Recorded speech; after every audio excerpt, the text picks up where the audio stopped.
right now.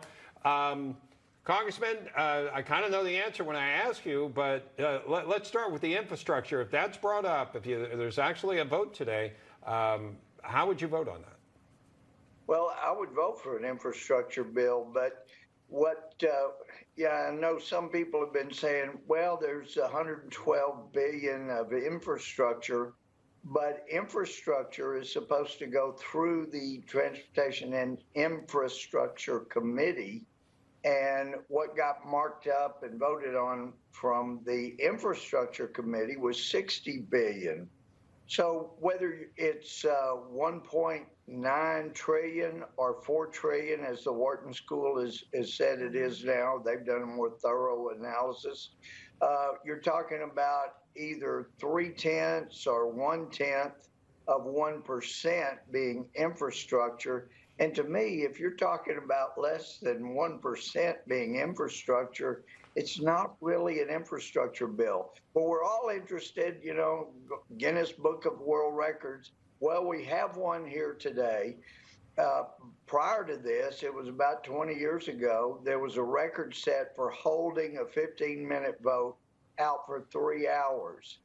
And this one, and Andy Biggs asked for a motion, or made the motion to adjourn, and normally that's done in 15 minutes, 30 minutes maybe.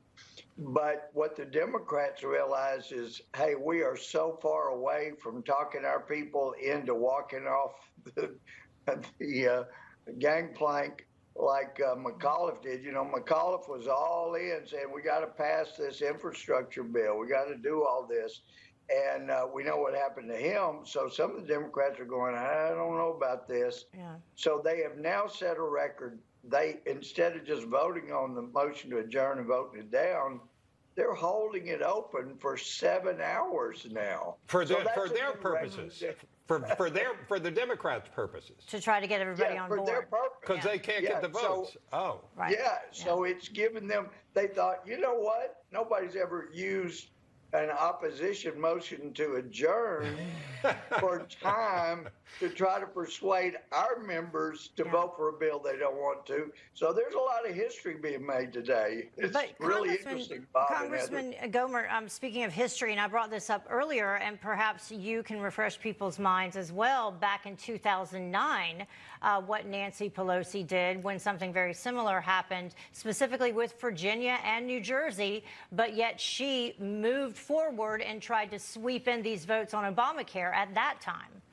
Yeah, she did, and there were problems back then, and there's... So now she's doing it with the Build Back Better plan. Yeah, well, or the BBB, I prefer to call it the Biden bulldozing our blessings, but it is going to be disastrous to our economy, and we've already seen what the overspending does.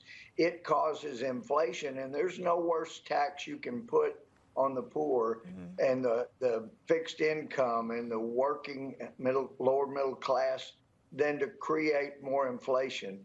And we've already had that, and yet we've never had a 1.9 or a $4 trillion so-called infrastructure bill. But inflation is going to go through the roof. This is a terrible thing. If you're rich, then it is an inconvenience. But if you're on fixed income, you're working at a lower level of middle class, it's going to devastate. And you want to know a real secret that tells you exactly what this bill is about, and it's not for the working folks in America, the people on fixed incomes. It reinserts the deductibility for state and local taxes, but instead of having the $10,000 deduction that it once was, this takes that deduction for up to $72,000. Now, I don't know if my friends that can deduct $72,000, I don't have many of them, but they are not poor folks. No. 72,000 deduction. So this is real clear. This is who this is for. And if that wasn't enough, they want the 80,000 plus new IRS agents. And who are they going to be looking at? Well, they want to look at every $600 transaction. So Well, tax it's cuts for already the rich and the IRS targeting those that, are making deposits of $600.